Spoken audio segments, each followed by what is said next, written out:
Sa loob ng marangyang tahanan ng mga Morales, matatagpuan ang isang silid na puno ng iba't ibang mamahaling kagamitan. Nasa gitna ng silid ang isang grand piano na gawa sa itim na ebony at sa tabi nito ay nakatayo ang isang babae. Si Bianca Morales. Sa edad na 28, siya ay isa ng napakalaking pangalan sa mundo ng musika.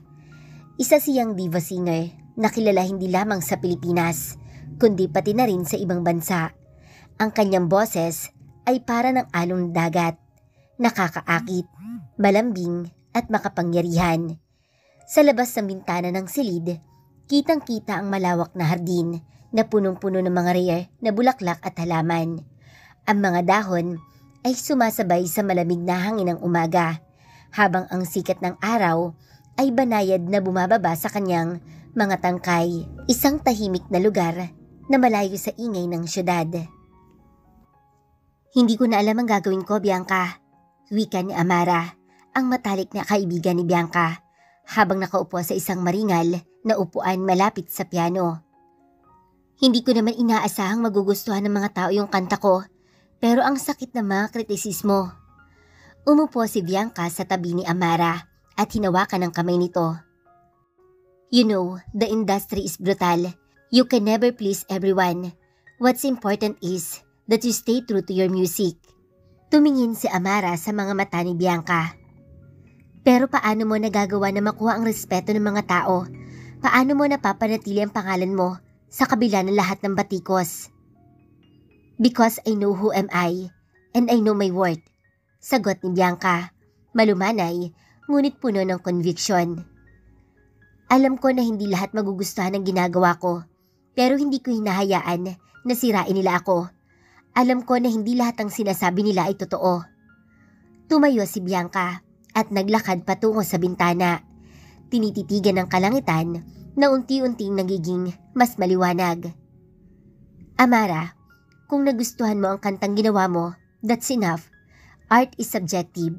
Ang mahalaga, ginawa mo yan dahil gusto mo, hindi dahil gusto mong pasahihin ang ibang tao. Tumango si Amara, bagamat halata pa rin ang alinlangan sa kanyang mukha. Pero Bianca, ikaw si Bianca Morales. You're a Morales after all. Hindi ba't andali lang para sa'yo na i-ignore ang mga basher dahil sa yaman at impluwensya ng pamilya mo? Napatingin si Bianca kay Amara at ngumiti ng malungkot.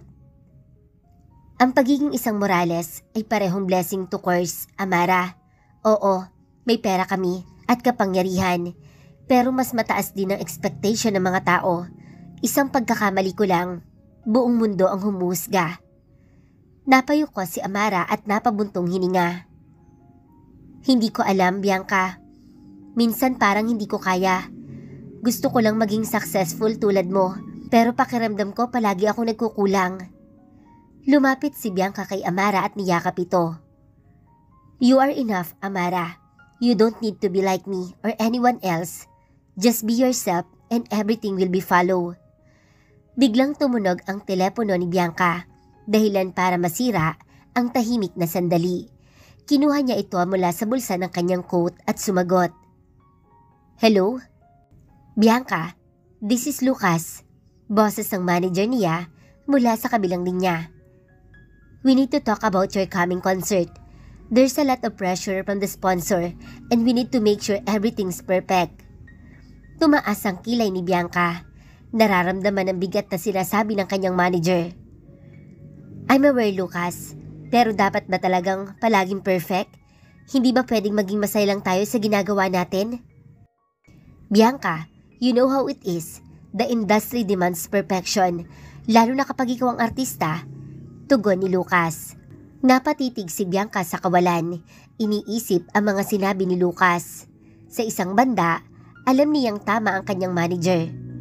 Ang mga tao ay may mataas na inaasahan sa kanya. Ngunit sa kabilang banda, napapagod na rin siya sa walang katapusang paghabol ng perfection. Lucas, I get it. But sometimes, I just want to sing. I want to perform not because I need to be perfect, but because I love what I do. Napabuntong hininga si Lucas sa kabilang linya. I understand, Bianca, but we both know it's not that simple. Yes, it's not simple, sagot ni Bianca. But I also know that I can't keep living up to everyone else's expectation. I'll talk to the team and see what we can do. Pagkatapos ng usapan, ibinaba ni Bianca ang telepono at muling umupo sa tabi ni Amara na kanina pang tahimik na nagmamasid. Nakita mo yan? Even someone like me has to deal with this kind of pressure. Pero ang mahalaga, alam ko kung bakit ko ginagawa ang bagay na to. It's not about them. It's about me and my love for music. Ngumiti si Amara at hinawakan ng kamay ni Bianca. Thank you, Bianca. You always know the right things to say. Tumayo si Bianca at tumingin kay Amara.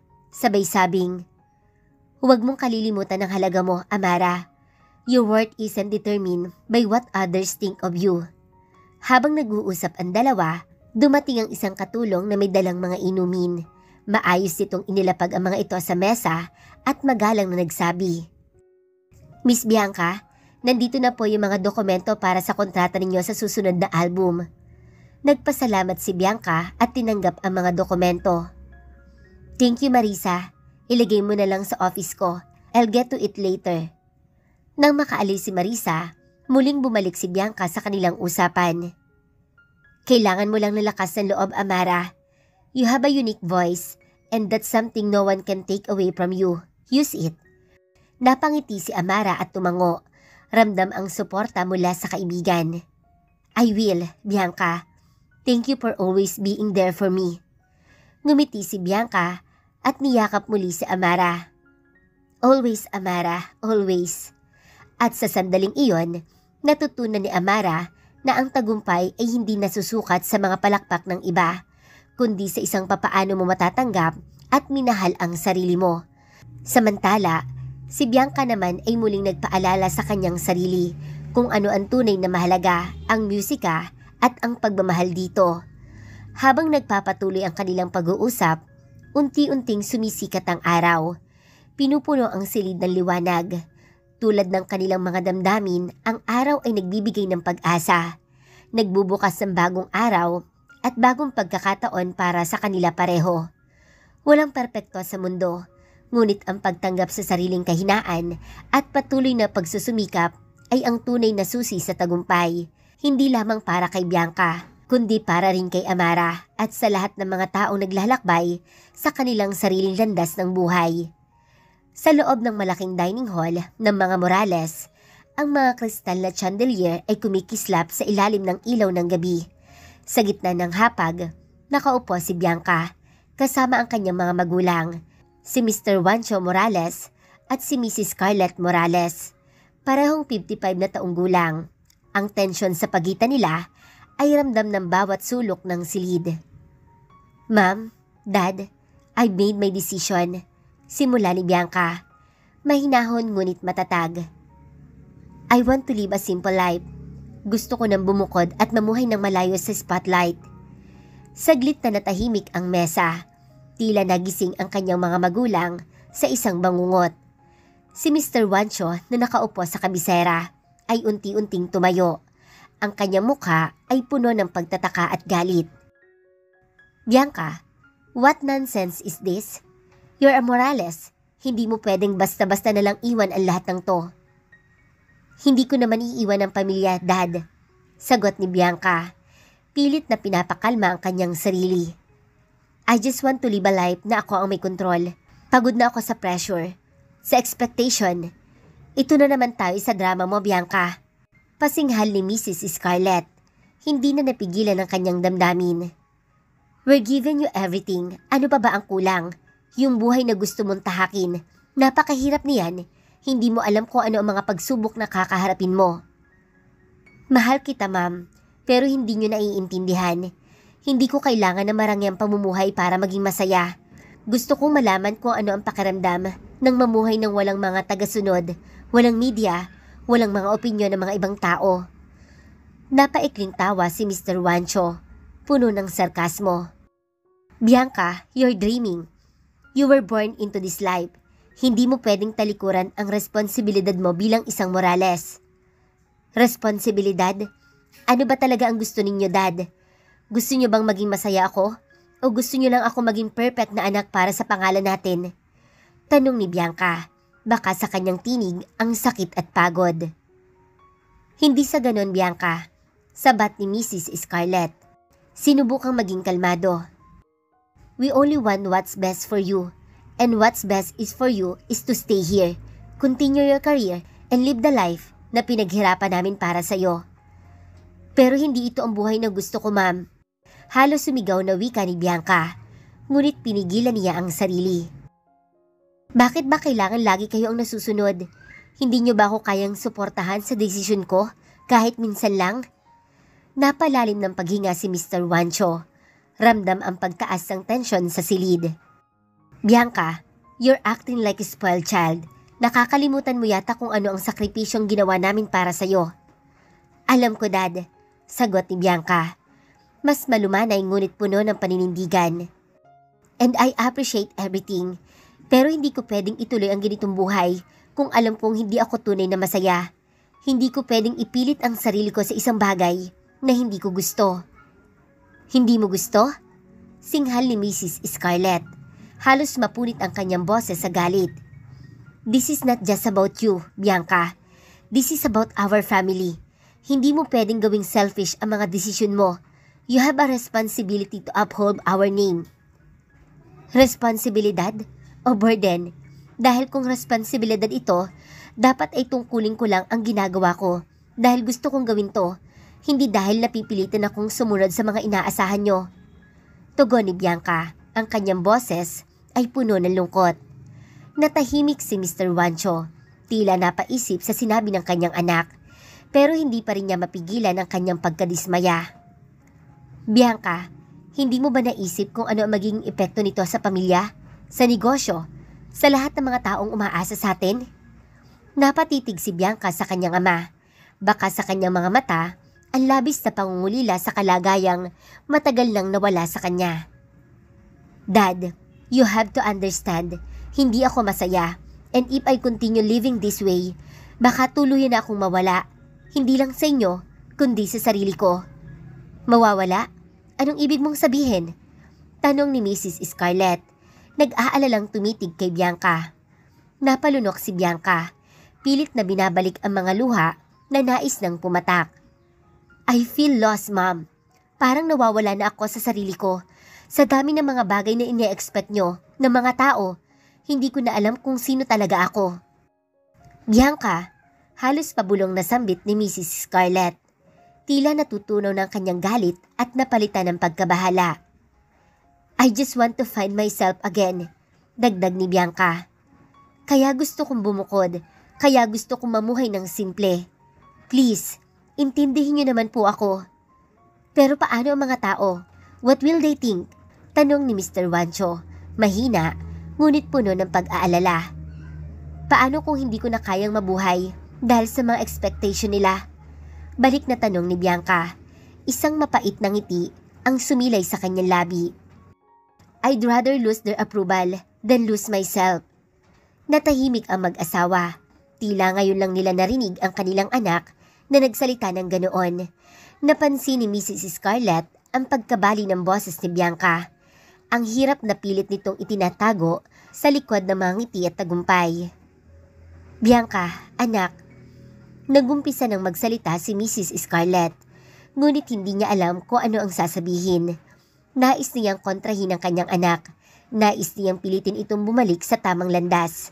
Pero hindi rin niya kayang baliwalain ang nararamdaman ni Bianca. All I'm asking for your support, pakiusap ni Bianca. Just this once, let me live my life the way I want to. Nagkatinginan si Mr. Wancho at Mrs. Scarlett.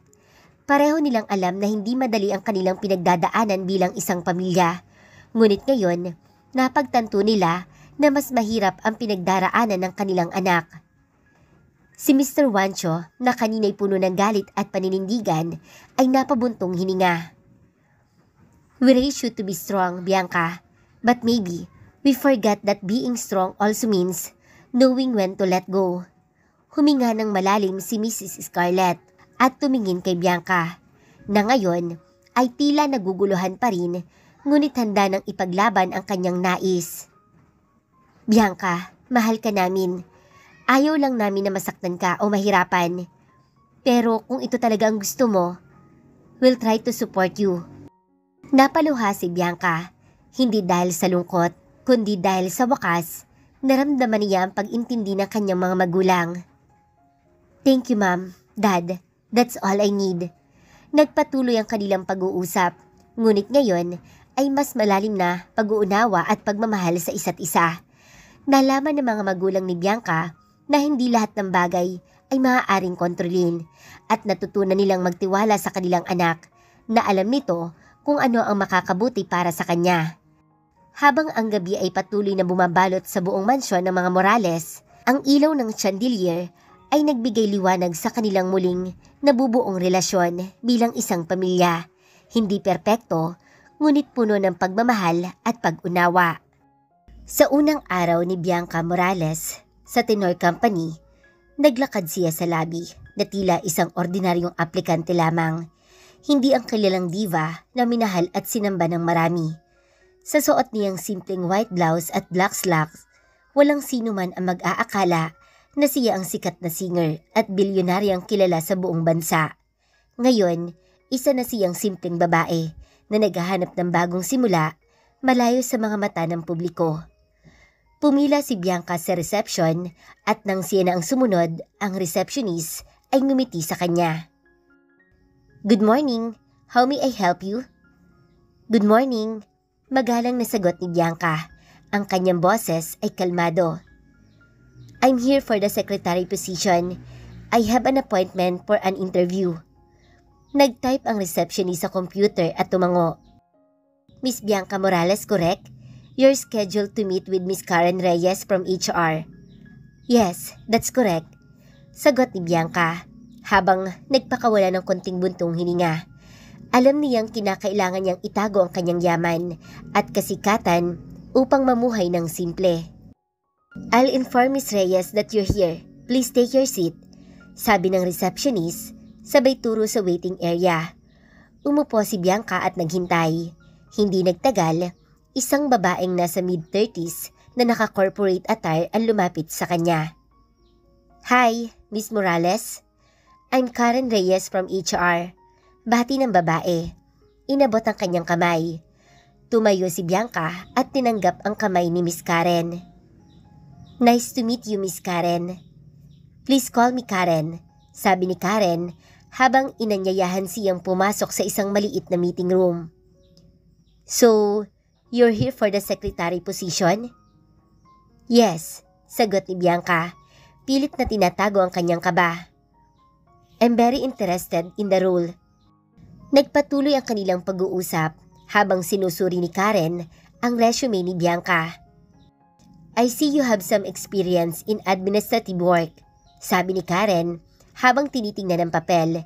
Mula sa kanyang nakaraan bilang isang diva, minabuti ni Bianca na isang tabi ang mga iyon at magpakilala bilang isang simpleng taong namuhay.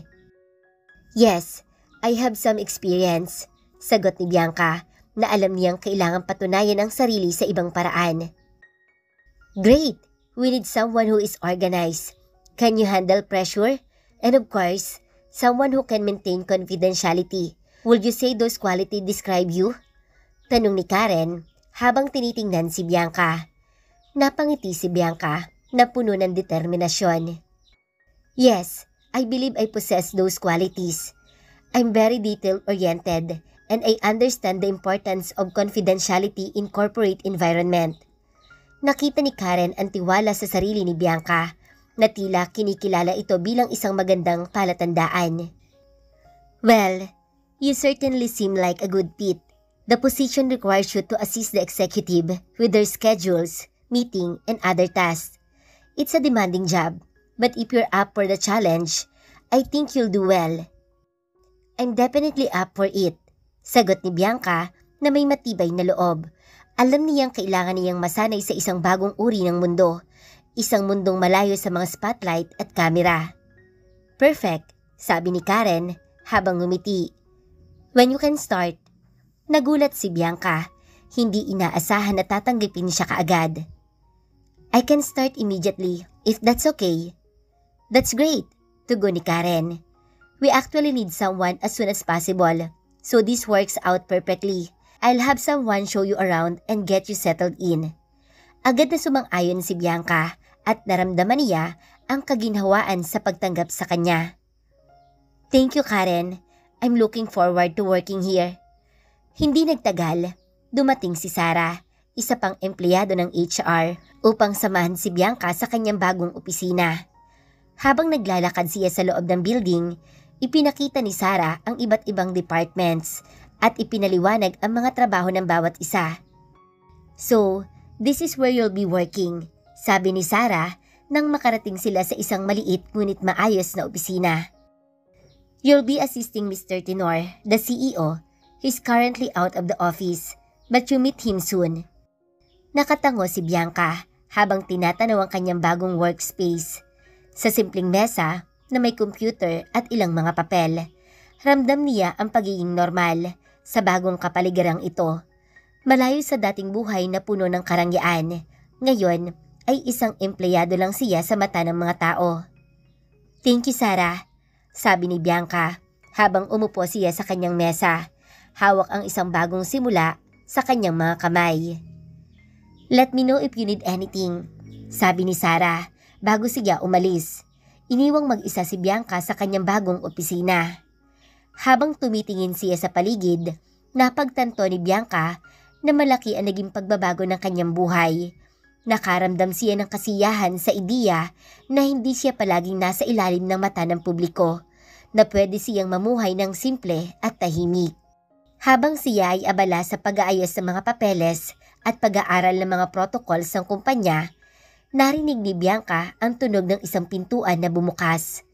Pumasok ang isang lalaking formal ang bihis at halatang may otoridad ang kanyang kilos. Si Morgan Tenor, ang CEO ng Tenor Company.